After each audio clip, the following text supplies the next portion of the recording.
ఓం నమో శ్రీ గురుభ్యో నమ. హరి ఓం. ఓం నమో శ్రీ కాళికాదేవే నమో నమ. సంభోగ వశీకరణమమ్మ. స్త్రీ పురుష సంభోగ వశీకరణం. ఏకగ్రహణం మోక్షం దిగ్బంధనం మంత్రం.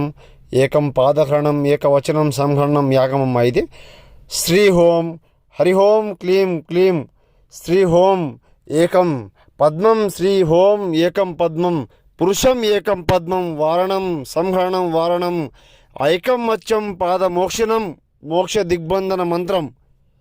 మీరు స్త్రీ అయినా పురుషులైనా పాదహరణం చేపించుకునే వాళ్ళు ఫోన్ చేయండి అమ్మ. సంపూర్ణ పాదహరణం సంభోగ వశీకరణ మంత్రం ఏకవచనం సంహరణం ఏక పద్మ వారణ మంత్రం. జీవితాంతం కన్విష్టం పాదం ఏకం పరిమోక్షణం కాళిక మంత్రం దృష్టిం ఏకవారణం. మీరు పాదం చేసుకోవాలి. జీవితాంతం మీ కాళ్ళ కింద నుంచి వెళ్ళకుండా, మీ దగ్గర నుంచి దూరం వెళ్ళకుండా చేయించుకోవాలమ్మా. నమో శ్రీ మాత్రే నమో నమః.